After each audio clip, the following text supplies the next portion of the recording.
नमस्कार, बड़ी देश की बात में आपका स्वागत है। मैं हूं अदिति राजपूत। जोशीमठ में लोगों के सामने भविष्य का बहुत बड़ा संकट खड़ा हो गया है। अब वो कहां जाएंगे? उनके बच्चों की शिक्षा की क्या व्यवस्था होगी? उनका इलाज कहां होगा? अस्पतालों की क्या व्यवस्था होगी? क्योंकि ये जो विपदा आई है, इससे तो जोशीमठ और आसपास के सैकड़ों गांव के लोगों के सामने बुनियादी संकट खड़ा हो गया है।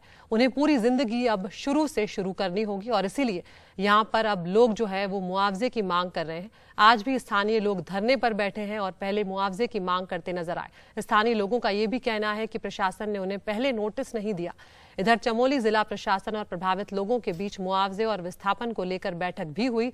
लोगों की मांग ये है कि उन्हें बद्रीनाथ की तर्ज पर मुआवजा दिया जाए। ये तस्वीरें जो आप देख रहे हैं ये कर्णप्रयाग की है।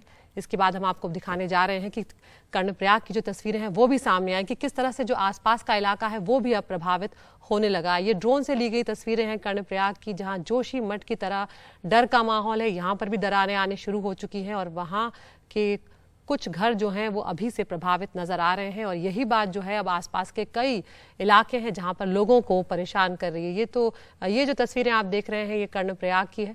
जोशीमठ में लोगों के सामने अपने भविष्य का संकट जो है वो खड़ा हो गया है और अब ये कर्णप्रयाग की तस्वीरें।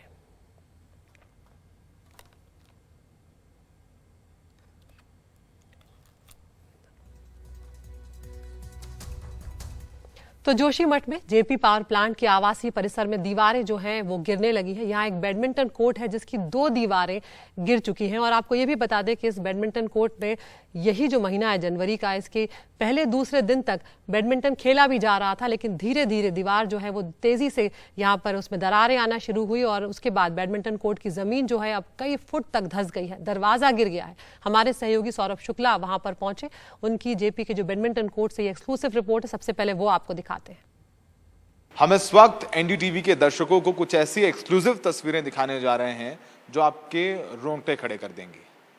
ये जोशीमठ का वो इलाका है जहां पर तबाही शुरू हो चुकी है, दीवारें गिरने लगी। हम जेपी पावर प्लांट है जो जोशीमठ का, उसकी आवासीय कॉलोनी में है और यहाँ एक बैडमिंटन कोर्ट है और आप देखिए बैडमिंटन कोर्ट की तस्वीरें। बैडमिंटन कोर्ट धंस गया है लगभग 2 फुट नीचे। ये पूरा बैडमिंटन कोर्ट है, आपको नेट भी नजर आएगा और ये देखिए जो पूरा बैडमिंटन कोर्ट है वो कई फीट नीचे धंस गया है और यहाँ की जो दीवार है ना, ये देखिए पीछे एक दीवार आपको नजर आएगी, ये दीवार भी नीचे आ गई है। एक तरफ की दीवार नीचे आ चुकी है। यहाँ पर तबाही शुरू हो गई है, दीवार नीचे आ गई है। जब ये धंसा तो पूरी की पूरी दीवार आपको नजर आएगी नीचे आ गई है। दरवाजा नीचे आ गया है, आपको ये भी नजर आएगा और जो जमीन है वो तो धंस ही चुकी है। दरारें तो छोड़ दीजिए, दरारें तो यहाँ पर है नहीं, यहाँ तो अब गिरना शुरू हो गया है, मलबा जमीन धंसने लग गई है। और आप देखिए ये पूरी जो दीवार है, इस पहाड़ के आगे की दीवारें बस गिरने वाली है, बिल्कुल झुक चुकी है। ये डेंजर जोन है, ये पूरा इलाका खाली करा लिया गया है। यहाँ पर 1 जनवरी तक बैडमिंटन खेला जा रहा था और ये धंसाव शुरू हुआ 2 जनवरी से। और आप देखेंगे कि ये जो मिट्टी है वो पूरी की पूरी गीली मिट्टी है, पूरी की पूरी गीली मिट्टी। और ये तस्वीर आपको बताती है कि क्यों धंस रहा है जोशीमठ, क्योंकि पानी का रिसाव अंदरूनी तौर पर हो रहा है और पानी का रिसाव हो रहा है तो आपको नजर आएगा जो मिट्टी है अंदर गीली हो गई है। जब मिट्टी गीली हो गई है तो ये धंसने लग गई है। तो ये गीली मिट्टी हमारे सहयोगी पवन कुमार आपको नजर आ रहा है, दिखा रहे हैं। और आप देखेंगे जहां तक ये पूरा का पूरा बैडमिंटन कोर्ट है वो तबाह हो गया है, धंस चुका है, कई फीट नीचे धंस चुका है, ये अलग हो चुका है। ये जब शुरुआत हुई तो यहाँ सिर्फ एक दरार थी, अब देखिए ये 2 फीट का अंतर आपको नजर आएगा और अंदर तक जो है ये नीचे धंस चुका है। दीवारें इस बैडमिंटन कोर्ट की गिर चुकी हैं।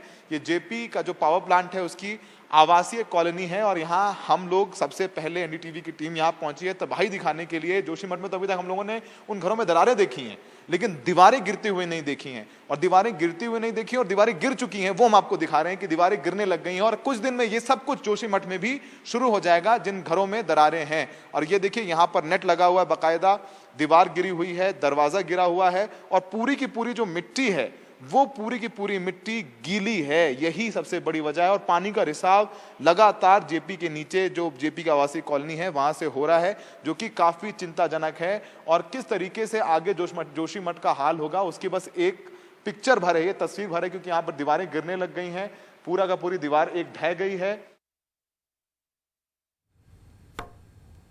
तो यहाँ पर आपने देखी हमारे सहयोगी सौरभ शुक्ला की रिपोर्ट की क्या कुछ स्थिति वहां पर पैदा हो गई और सिर्फ जो घर है, जो आवासीय कॉलोनी है, सिर्फ होटल ही प्रभावित नहीं हुए, अब सेना के जो बैरक हैं वो भी प्रभावित होने लगे हैं। जोशीमठ में सेना के जो कुछ बैरक हैं उनमें भी दरारें आ चुकी हैं। कुछ जवानों को ऊपर के दूसरे बैरक में अब शिफ्ट करना पड़ा है। तो ये स्थिति अब यहाँ पर सामने आ रही है। तो जोशीमठ का कोई भी हिस्सा जो है अब इन दरारों से अछूता नहीं रहा है। हर जगह की दरारें पहुंच चुकी हैं और हर जगह जो पहाड़ है यहाँ पर वो धंस रहा है।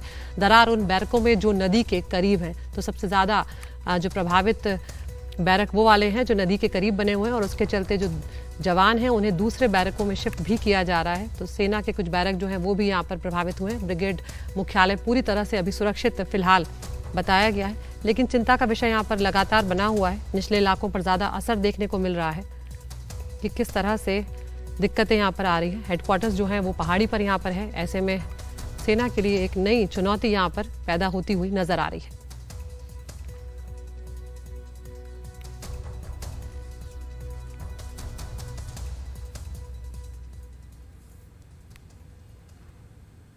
और आपको उत्तराखंड के ही दूसरे इलाकों की स्थिति भी दिखा देते हैं। टिहरी जो है वहां पर भी, टिहरी गढ़वाल में भी कई मकानों में दरारें आ गई हैं। वहां पर चंबा टनल के पास जो घर बने हुए हैं वो अब दरार की चपेट में आ चुके हैं और आसपास के जो कई इलाके हैं उनमें अब दरारें देखी जा रही हैं। वहां के लोगों का कहना है कि जिस तरह सरकार अभी जोशीमठ की दरारों को लेकर जितनी मुस्तैदी अब दिखा रही है, उसे अब यहाँ भी ध्यान देने की जरूरत है, क्योंकि इससे पहले कि कोई विपदा आए उससे पहले ही स्थिति को संभाल लेना बेहतर होगा। तो ये आपको तस्वीरें हम दिखा रहे हैं टिहरी गढ़वाल की, जहां पर चंबा टनल के पास जो घर बने हुए हैं उनमें ये दरारों की तस्वीरें हैं। तो एक बार जो उत्तराखंड के लोग हैं उनका क्या कुछ कहना है वो भी आपको सुनवा देते हैं।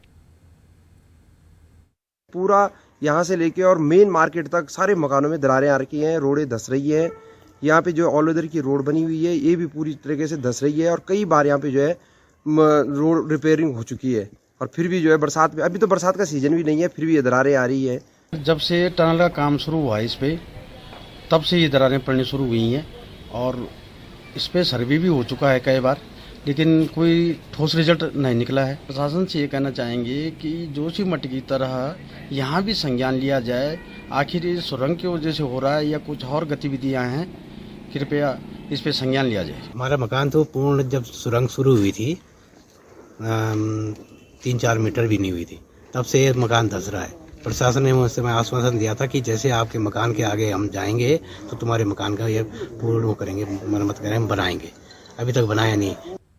और हम रुक कर रहे हैं हमारे सहयोगी सौरभ शुक्ला का, जो जोशीमठ में से हमारे साथ फोन लाइन पर जुड़ रहे हैं। सौरभ, आज आपके दिन भर से वहां जो रिपोर्ट आई वो हमने लगातार दिखाई है कि किस तरह से जो बैडमिंटन कोर्ट है उसकी क्या कुछ स्थिति हो गई। 1-2 जनवरी तक वहां पर बैडमिंटन खेला जा रहा था और अब जो दीवारें हैं वो तक गिर गई हैं। आज सौरभ, जोशीमठ में जो इमारतों को, जो जिन्हें खतरनाक घोषित किया गया है, उन्हें गिराने की कार्रवाई जो होने जा रही थी, कल लोगों के विरोध के बाद नहीं हो पाई, उस मामले में क्या कुछ अपडेट है? देखिए अदिति, बिल्कुल अभी तक कोई जो कंसेंसस है, एक रजामंदी नहीं बन पा रही है जो यहाँ के आम लोग हैं और सरकार के बीच मुआवजे को लेकर के। सरकार ने वैसे आज अनाउंस तो किया है कि जिन लोगों को, जिन परिवारों को विस्थापित किया जाएगा, 731 घर जिनमें दरारें आई हैं, उनको 1.5 लाख रुपए दिया जाएगा, 50,000 रुपए ट्रांसपोर्टेशन कॉस्ट और 1 लाख रुपए का राहत पैकेज दिया जाएगा। लेकिन वो स्वीकार नहीं है। जो इनका कहना है, लोकल्स को कह रहे हैं कि 1.5 लाख काफी कम है और जिन 2 होटलों को गिराया जाना है, जो बिल्कुल तुरंत त्वरित रूप से जिन होटलों को गिराए जाने की जरूरत है, उन होटलियर्स और सरकार के बीच अब तक रजामंदी नहीं हो पाई है। कल तक जो होटलियर्स थे वो कह रहे थे कि मुआवजा दिया जाए, आज वो कह रहे हैं उनको जमीन दिया जाए। एक कमेटी बनाई गई है अध्यक्षता में, डीएम की अध्यक्षता में, इसमें विधायक बद्रीनाथ को भी रखा गया है, एसडीएम को भी रखा गया है, लेकिन उस कमेटी को भी स्वीकार नहीं कर रहे हैं होटलियर्स। उनका कहना है कि कमेटी में जब तक मुख्यमंत्री ना हो, जब तक सरकार का कोई मंत्री ना हो, तब तक उस कमेटी का मतलब नहीं है। तो अभी तक खींचतान चल रही है अदिति, और ये बहुत आपात स्थिति बनी हुई है क्योंकि कोई बातचीत हो नहीं रही है। अब तक डेमोलिशन शुरू नहीं हुए हैं, अगर डेमोलिशन नहीं हुए और डिसमेंटलिंग नहीं हुई तो कभी भी किसी तरीके की कोई आपदा आ सकती है। क्योंकि हमने दिखाया जो तस्वीरें हमने अभी दिखाई अपने दर्शकों को, जो इस वक्त जो हाल हुआ है जेपी का, जेपी में अंदर जैसे दीवारें ढहने लग गई हैं। पहले जो दरारें थी वो 1 सेंटीमीटर की थी, अब वो दरारें जो है बढ़ करके कई फीट की हो गई हैं, दीवारें गिरने लगी हैं। वही हालात इस होटल का भी हो गया कि इसमें से एक होटल तो दूसरे होटल के ऊपर गिर भी गया। तो अदिति, एक बहुत महत्वपूर्ण प्रेस कॉन्फ्रेंस अभी थोड़ी देर में मुख्यमंत्री पुष्कर धामी करने वाले हैं जोशीमठ में। वो भी जोशीमठ पहुंचे हैं हालातों का जायजा लेने के लिए। वो कुछ पीड़ित परिवारों से मिले हैं, जो रेस्क्यू का काम चल रहा है उसको उन्होंने उसका जायजा लिया है और रात भर वो यहीं जोशीमठ में रुकने वाले हैं। ये काफी महत्वपूर्ण प्रेस कॉन्फ्रेंस होगी और उसमें मुख्यमंत्री बताएंगे कि क्या कुछ लोग ऐसा कर रहे हैं जिससे जो आम लोग संतुष्ट हो, जल्दी से जल्द उनको खाली करा करके डिसमेंटलिंग का काम शुरू हो उन दोनों होटलों का, क्योंकि वो होटल ऐसी जगह बसे हुए हैं कि अगर वो गिरे तो साथ में उनकी जद में 20 से 25 मकान और आएंगे जिसमें लोग अब भी रह रहे हैं। बिल्कुल सौरभ, बहुत ही भयावह स्थिति है और अब खुद मुख्यमंत्री भी वहां पर पहुंच चुके हैं, जैसा कि सौरभ जानकारी दे रहे हैं। तो देखते हैं जो प्रेस कॉन्फ्रेंस होगी उसमें क्या कुछ निकल कर आता है। शुक्रिया सौरभ। आगे बढ़ते हैं, बिहार की बात करते हैं, जहां पर बक्सर में एक निर्माणाधीन पावर प्लांट जो है उसमें किसानों ने जमकर तोड़फोड़ की और बक्सर के नजदीक चौसा में थर्मल पावर प्लांट का निर्माण काम चल रहा है। किसान पिछले 85 दिनों से यहां अपनी जमीन के बदले उचित मुआवजे की मांग कर रहे हैं। कल देर रात स्थानीय पुलिस ने कई किसानों के घर में घुसकर लाठीचार्ज किया। एसपी के अनुसार ऐसा करने वालों पर कार्रवाई होगी और फिलहाल फुटेज के आधार पर सबको लाइन हाजिर कर दिया गया है, लेकिन स्थिति यहां पर अब तनावपूर्ण बनी हुई है। मंगलवार देर रात बक्सर के चौसा में पुलिस वाले किसानों पर कुछ इस तरह बरसाते रहे लाठियां। किसानों का कहना है कि पुलिस ने उनके घरों में घुसकर लाठीचार्ज किया। किसान दरअसल एक थर्मल पावर प्लांट में अपनी जमीन के बदले मुआवजे की मांग के लिए आंदोलन कर रहे हैं। एक 2-4 सिपाही हमारे छत पर इस साइड से चढ़े हैं और जा करके और एक दूसरा दरवाजा था उसको लात से मार करके उसकी किली को तोड़ दिए, चोर की भाग। और पुनः घर में जाकर इतना तांडव मचाए हैं कि एक हमारे नाती को कहने के बाद उसको बड़ी मार मारे। सब परिवार सोए थे और उसके अंदर ढुककर दरवाजा खोले, बाहर से भी प्रशासन जाकर उसको बुरी तरह से पिटाई की और पिटाई करने के बाद में यहाँ से लेकर चली गई। और मेरे भाई है उसको इतना मारे और उसके बाद लेडीज जो थी वो हम लोगों को मारी। यहाँ पे ये देखिए पूरा हाथ सबको लगाया, घर पे पूरे लोगों को लगाया, मम्मी को, चाची को, हमको। ये लाठीचार्ज का वीडियो जैसे ही वायरल हुआ, बुधवार सुबह से सैकड़ों की संख्या में किसान प्लांट के अंदर दाखिल हो गए। उन्होंने जमकर तोड़फोड़ की, कई गाड़ियों में आग भी लगा दी। इसके बाद पुलिस के साथ पत्थरबाजी भी हुई और फिर पुलिस ने लाठीचार्ज कर उग्र भीड़ को यहां से हटाया। हमारे संज्ञान में ये मामला नहीं, आप लोग कह रहे हैं तो इसमें दिखवाते हैं कि क्या है मामला। और संज्ञान में लेकर मामला हुआ है, हमने वो दिखवाना पड़ेगा टेक्निकली क्या है। एक्चुअली मुआवजा का मामला है तो उसको हम लोग दिखवाएंगे कि क्या है एक्चुअल पोजीशन क्या है। जो भी हुआ है दुर्भाग्यपूर्ण है, दुखद है। जिस प्रकार से रात में घर में घुस करके पुलिस ने गुंडागर्दी किया, कलेक्टर को मैंने कहा कि आप किसानों के साथ मिल बैठ करके और इस शांति व्यवस्था को, माहौल को बनाइए। और जिस पुलिस ने भी गुंडागर्दी किया है घर में घुस करके, वो अलोकतांत्रिक है, अवैधानिक है, असंवैधानिक है। ऐसे लोगों पर कड़ी कार्रवाई तुरंत करो। हालांकि स्थानीय प्रशासन अब हरकत में आया है और दोनों पक्षों के बीच बातचीत कर समाधान की कोशिश कर रहा है, लेकिन शायद वो किसानों की मांगों के प्रति सजग रहता तो हिंसा की ये नौबत नहीं आती। बक्सर से पुष्पेंद्र और कैमरामैन हबीब अली के साथ मनीष कुमार, एनडीटीवी इंडिया के लिए। तो इस पूरे मामले पर जानकारी देने के लिए हमारे साथ जुड़ गए हमारे वरिष्ठ सहयोगी मनीष कुमार। मनीष, ये जो तस्वीरें पुलिस की आई इसने सबको हैरान कर दिया, क्योंकि अक्सर हम देखते हैं पुलिस और लोगों के बीच में इस तरह से टकराव जो है वो देखने को मिलता है, लेकिन इस तरह से घर में घुसकर लाठियां बरसाना ये अपने आप में बहुत हैरान करने वाला है। निश्चित रूप से इसी के कारण जो बक्सर की पुलिस है अब वो अपने ही पुलिस कर्मियों के खिलाफ कार्रवाई करने को मजबूर है। वहां के एसपी, उनसे थोड़ी देर पहले हमारी बातचीत हुई, उन्होंने कहा कि इस वीडियो फुटेज में जो भी पुलिसकर्मी लाठी चार्ज कर रहा है, लाठी से लोगों की पिटाई कर रहा है, उनको चिन्हित कर फिलहाल पुलिस लाइन में उनको हाजिर किया जा रहा है, यानी कि नॉर्मल पुलिसिंग से उनकी छुट्टी की जा रही है और बाद में भी उनके खिलाफ सख्त कार्रवाई होगी। हालांकि अभी थोड़ी स्थिति वहां पर तनावपूर्ण है और कई सारे पुलिसकर्मी जो हैं वो घायल भी हुए हैं, लेकिन बिहार पुलिस के द्वारा एक विस्तृत प्रेस विज्ञप्ति जारी की गई है जिसमें ये बताया गया है कि आखिर पुलिस को लाठीचार्ज क्यों करना पड़ा और आज की घटना में किस प्रकार से जो किसान थे वो इतने उग्र थे, किस प्रकार से उन्होंने सरकारी संपत्तियों को क्षतिग्रस्त किया और पुलिस वाले घायल हुए हैं। तो ये एक तरह से आप कह सकते हैं कि परसेप्शन का भी बैटल हो गया है, जिसमें बिहार पुलिस फिलहाल बैकफुट पर दिख रही है। अदिति जी, मनीष, करीब 3 महीने होने जा रहे हैं जब ये किसान अपनी जमीन के बदले उचित मुआवजे की जो मांग कर रहे हैं। एक संवाद जो स्थापित होना चाहिए सबसे पहले वो जरूरी है, क्या उसको लेकर सरकार और प्रशासन कुछ कोशिश कर रहे हैं और उनकी मांगों को लेकर भी? देखिए, जो प्रशासन के लोग हैं उनका कहना है कि किसानों को मुआवजा मिला है, लेकिन 2011 में 2013 में जब ये उनका जमीन अधिग्रहण किया गया था, उसी समय उनको उस समय की जो रेट थी उसके आधार पर उनका पेमेंट हुआ। लेकिन किसानों की जमीन अभी फिलहाल गई है, अभी तक वो खेती कर रहे थे, तो किसानों की मांग है कि 2022 का जो अभी का जो रेट है वो उनको दिया जाए।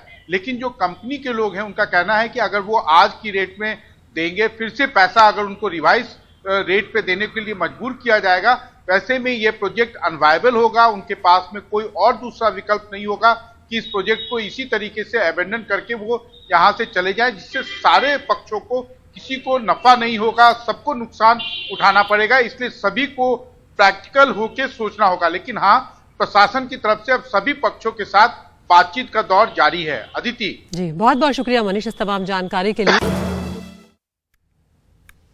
और ये खबर है दिल्ली एनसीआर के लोगों के लिए है। आश्रम फ्लाईओवर को डीएनडी फ्लाईओवर से जोड़ा जा रहा है और इसी के लिए आश्रम फ्लाईओवर पर 1 तारीख से निर्माण काम शुरू हुआ है, जिसके चलते उसे बंद किया गया है। और अब इसके चलते नोएडा और जो दिल्ली का रूट है उस पर भीषण जाम का लोगों को शिकार होना पड़ रहा है। आश्रम चौक के ट्रैफिक को कम करने के लिए कैसे दिल्ली ट्रैफिक पुलिस जो है वो गूगल मैप का सहारा ले रही है, देखिए हमारे सहयोगी मुकेश सिंह सेंगर की ये रिपोर्ट। इससे पता लग जाता है कि भाई हमारा ये गूगल मैप पे कहाँ तक पहुँच गया, टेल जो कहाँ तक है। ठीक है, तेल को देख के हम चलाते हैं कि कहीं कोई जाम तो नहीं लगा हुआ। ठीक है, उस हिसाब से हम ये आगे पीछे करते हैं। ट्रैफिक के लिहाज से दिल्ली का ये सबसे व्यस्ततम चौराहों में से एक आश्रम चौक है। यहाँ तैनात 10 से ज्यादा ट्रैफिक पुलिस जवानों के हाथ में स्मार्ट मोबाइल रहता है और निगाहें गूगल मैप पर रहती हैं। इस चौक पर 4 ट्रैफिक लाइट है, फरीदाबाद, निजामुद्दीन, नोएडा और लाजपत नगर जाने वाली।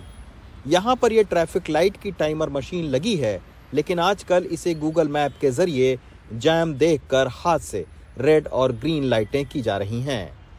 जैसे अभी ये रेड लाइट चल रही है, अभी जो एनएफसी से आ रहा है ट्रैफिक, हाँ, ये चालू है। हाँ, अभी थोड़ा सा जैसे ये पीछे तक दिखा रहा है, इसके अंडरपास के अंदर ट्रैफिक नहीं जा रहा है, तो थोड़ा पीछे है ट्रैफिक। हाँ, तो जैसे यहाँ से दिख जाता है, इससे गूगल से भी दिख जाएगा और सामने से भी दिख जाता है। हाँ, जैसे ही खुल जाएगा, इसके बाद मैं यहाँ से बटन दबाऊंगा, हाँ, वो रेड हो जाएगी। देखिए सर, अब ये रेड हो जाएगी। ये देखिए, ये रेड हो गई।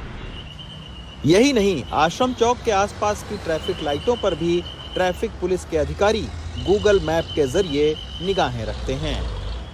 बहुत सारे जितने सोशल मीडिया पर जो साधन हैं उनको एनालाइज करती है, चाहे वो ट्विटर पर कुछ कॉल्स आती है पब्लिक की, इंस्टाग्राम पर है, फेसबुक पर है, हमारी जो हेल्पलाइन है उस पर लोग कॉल करते हैं, और इसके अलावा जो डिफरेंट ऐप्स हैं मैप की, उनको एनालाइज करके जहाँ जहाँ पर डाइवर्जन की आवश्यकता होती है या जहाँ पर कंजेशन हो जाता है या जहाँ पर जो आपने देखा होगा जहाँ पर डार्क है या रेड ब्राउन है, वहाँ पर हम लोग प्लान करते हैं। लेकिन जब दिल्ली में सभी जगहों पर ऑटोमेटिक टाइमर से चलने वाली ट्रैफिक लाइटें हैं, तो यहाँ क्यों गूगल मैप से ट्रैफिक चलाया जा रहा है, ये जानने के लिए हम पहुँचे आश्रम फ्लाईओवर। इस फ्लाईओवर को डीएनडी से जोड़ा जा रहा है ताकि नोएडा और आसपास जाने वाले ट्रैफिक ऊपर से ही निकल जाएं। इसके चलते 45 दिनों के लिए इसे बंद कर दिया गया है। तो अभी ये जाम लगता है यहाँ पे? हाँ, थोड़ा बहुत रहता है। अच्छा, जाम अभी यूँ लग रहा है कि पहले जो ये फ्लाईओवर जो ऊपर चलने वाला था ये जनवरी से बंद है। हाँ, जब से ही जाम लगना शुरू हो रहा है। तो अब ये बन जाएगा तो उसके फिर बाद में ट्रैफिक स्मूथ हो जाएगा, ऊपर का ट्रैफिक ऊपर निकल जाएगा, नीचे का ट्रैफिक नीचे से निकल जाएगा। फिलहाल 1.5 महीने तक दक्षिणी दिल्ली, फरीदाबाद, गुरुग्राम जाने वाले लोगों को परेशानी का सामना करना पड़ेगा। हालांकि गूगल मैप की मदद से ट्रैफिक पुलिस लोगों को राहत देने की कोशिश कर रही है। नई दिल्ली से मुकेश सिंह सेंगर के साथ रवीश रंजन शुक्ला, एनडीटीवी इंडिया। और दिल्ली के मुख्यमंत्री अरविंद केजरीवाल ने ड्यूटी के दौरान जान गंवाने वाले दिल्ली पुलिस के एएसआई शंभू दयाल के परिवार को 1 करोड़ सम्मान राशि देने की घोषणा की है। और वहीं दिल्ली पुलिस ने घटना के बाद अपना नियम बदला है और ये फैसला अब लिया गया है कि अब अगर कोई भी अपराध की कॉल या सूचना होगी तो उससे निपटने के लिए कम से कम 2 पुलिस वाले जाएंगे, 1 नहीं जाएगा। हमारे सहयोगी शरद शर्मा की खास रिपोर्ट। पश्चिमी दिल्ली के मायापुरी इंडस्ट्रियल एरिया फेज 1 में यही वो जगह है जहां बीते हफ्ते वंदना नाम की महिला ने मोबाइल फोन छीने जाने की शिकायत की। मायापुरी थाने में तैनात दिल्ली पुलिस के एएसआई शंभू दयाल ने आकर मोबाइल स्नैचर को पकड़ा। लेकिन जब ASI Shambhu Dayal mobile snatcher को पकड़कर ले जा रहे थे तभी उसने चाकू निकाला और ताबड़तोड़ हमला शुरू कर दिया। मोबाइल स्नैचर ने कम से कम 12 बार एएसआई की गर्दन, पेट, पीठ और सीने पर चाकू मारा। हालांकि बाद में और पुलिस वालों के आने पर हमलावर को पकड़ लिया गया, लेकिन 8 जनवरी को इलाज के दौरान शंभू दयाल की मौत हो गई। सवाल उठ रहा है कि जब वहां पर इतने लोग मौजूद थे तो 24 साल के मोबाइल स्नैचर का मुकाबला 57 साल के पुलिस वाले शंभू दयाल अकेले ही क्यों करते रहे और जान गंवा बैठे। यहाँ कितने लोग होंगे उस समय पर जब ये घटना हुई? 10-15-20 लोग रहे ने। 10-15-20 लोग थे। हाँ सर, तो बचाने की कोशिश सर बहुत करे मगर चाकू डेर के मारा। हाँ। नहीं बचा पाए उसको। अच्छा, मैं भी बचाने की कोशिश करी, मैं भी पकड़ने की कोशिश करी। अच्छा। मगर चाकू डेर के मारा सर। जहाँ मैं झगड़ा हो रहा था, इधर दुकानदारी कर रहे थे, वो गाड़ी का ओवर था, जहाँ मैं यहाँ से सब उतर के गए। हाँ। जब तक तो भाग रखा तब मेरी घरवाली चिल्लाने लगा, बहुत चिल्लाया, तब जाके सब पब्लिक जो दौड़े तब जाके गया। अच्छा। लड़के को वहाँ जाकर वो छत पर जाके पकड़ा। तो घटना वाले दिन आप यहाँ थे? नहीं सर, नहीं थे, कंपनी में थे। हैं? अंदर थे।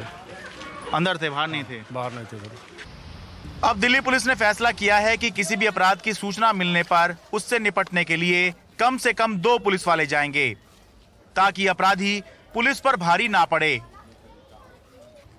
उनकी जान की कोई कीमत नहीं लगाई जा सकती। दिल्ली के मुख्यमंत्री अरविंद केजरीवाल ने ड्यूटी के दौरान जान देने वाले एएसआई शंभू दयाल के परिवार को 1 करोड़ रुपए सम्मान राशि देने की घोषणा की है। शंभू दयाल जी जैसे शख्स के ऊपर हमें गर्व है, पूरे देश को गर्व है, पूरी दिल्ली को गर्व है। उनकी जान की कोई कीमत नहीं लगाई जा सकती।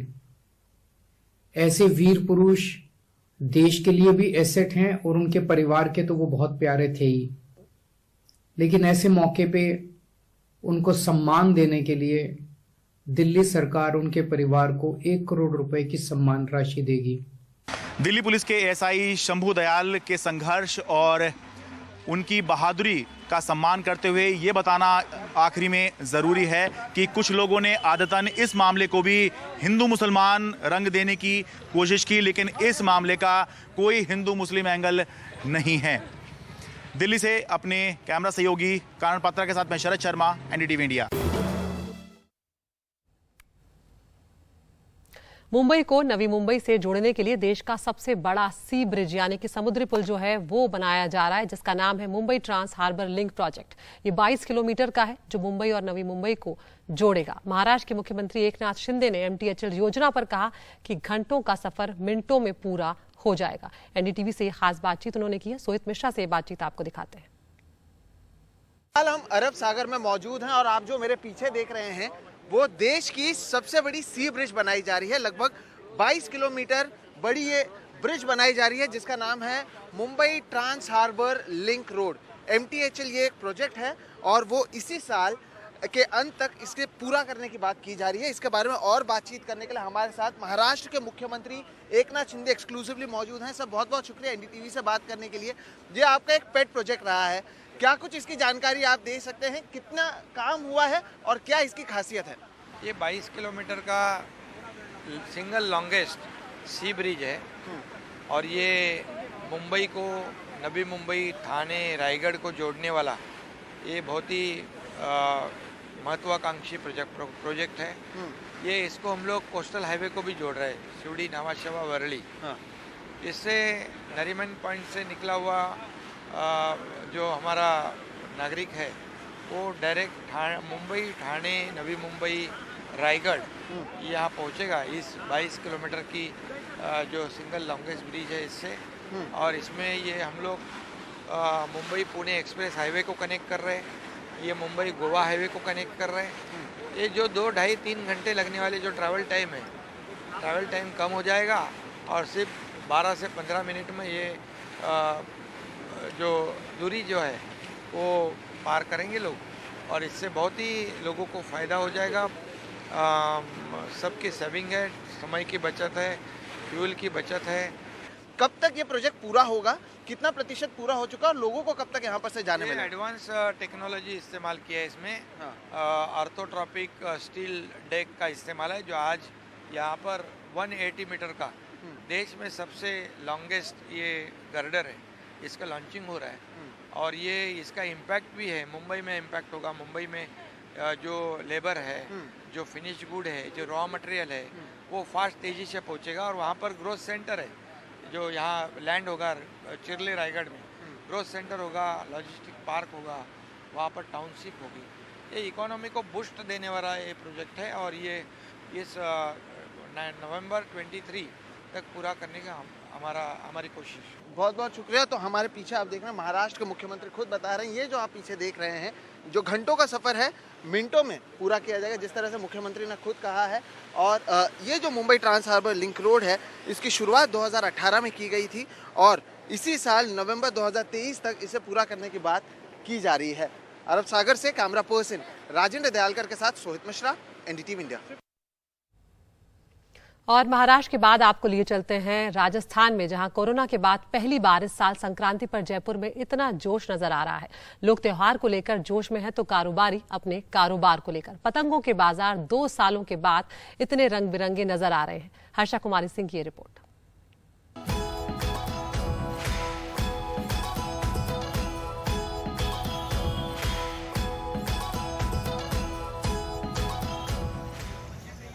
संक्रांत से पहले बाजार पतंगों से पट गए हैं। हमेशा की तरह कुछ पतंगों की सबसे ज्यादा मांग है।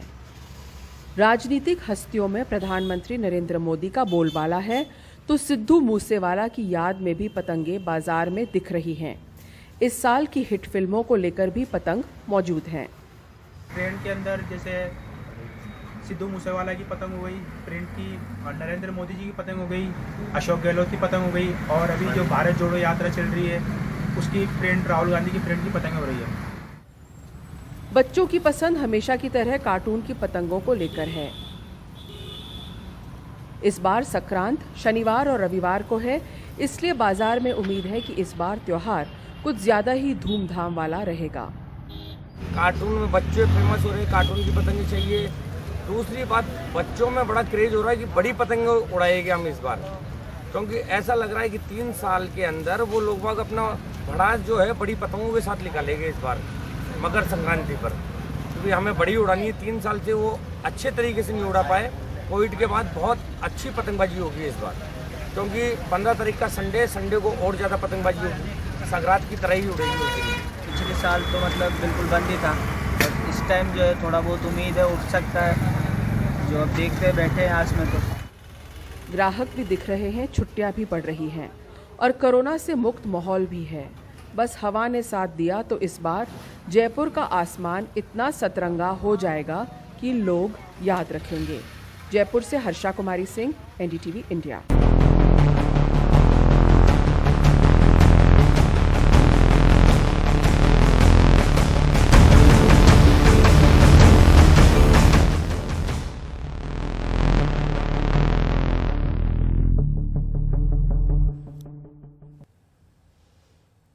ऑटो एक्सपो की बात करते हैं, जिसकी शुरुआत हो चुकी है। ऑटो एक्सपो की शुरुआत मारुति सुजुकी के साथ हुई। मारुति की तरफ से कॉन्सेप्ट इलेक्ट्रिक एसयूवी ईवीएक्स को शोकेस किया गया। ये एक मिड साइज की इलेक्ट्रिक एसयूवी कॉन्सेप्ट है, जिसे सुजुकी मोटर ने तैयार किया। ये गाड़ी एक चार्ज में 550 किलोमीटर तक चल सकेगी। मारुति की ये योजना 2025 तक इसे लॉन्च करने की है। आपको बता दें, ये ऑटो एक्सपो जो है वो दिल्ली और नोएडा दोनों जगहों पर हो रहा है और 14 जनवरी से इसे आम जनता के लिए खोला जाएगा।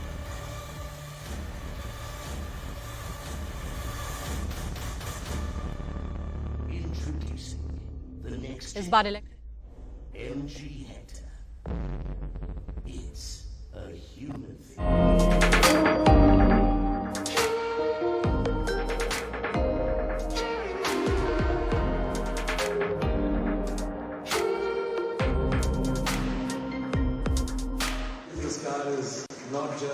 the amazing technology and the interiors, but the fact that you can use the battery and power like a setting for a camping site at night. For me, that is very exciting. Just imagine, आपके पास guitar है, आपने light लगा दी है, इसकी hatch उठा दी है, pizza लगा दिया है, और वहाँ पर मेरा जैसा कोई आप सबके लिए, औरतों और लड़कों के लिए गा रहा है, तुझे देखा शाहरुख खान की मौजूदगी से माहौल इलेक्ट्रिक हो ही जाता है। ऑटो एक्सपो में भी ऐसा ही देखने को मिला। इस गाड़ी की कुछ खासियतें शाहरुख से आपने सुनी, कुछ हम आपको बताते हैं। Hyundai की ग्लोबल डिजाइन आइडेंटिटी को दर्शाती इस इलेक्ट्रिक एसयूवी में 72.6 किलोवाट आवर की बैटरी दी गई है। ये एक चार्ज में 631 किलोमीटर तक चल सकती है। इसकी बैटरी को 18 मिनट में 10% से 80% तक चार्ज किया जा सकता है। आकर्षक एक्सटीरियर है शार्प लाइन, फ्लैट सरफेस के साथ 20 इंच के अलॉय व्हील दिए गए हैं। गाड़ी के अंदर डार्क पेबल ग्रे इंटीरियर और प्रीमियम सीट अपॉल्स्ट्री गाड़ी को प्रीमियम फील देती है। बेहतर सुरक्षा के लिए एडीएस जैसे फीचर भी आयोनिक 5 में शामिल किए गए हैं। आयोनिक 5 की बुकिंग 21 दिसंबर 2022 से शुरू कर दी गई थी। इसकी कीमत करीब 45 लाख रुपए रखी गई है।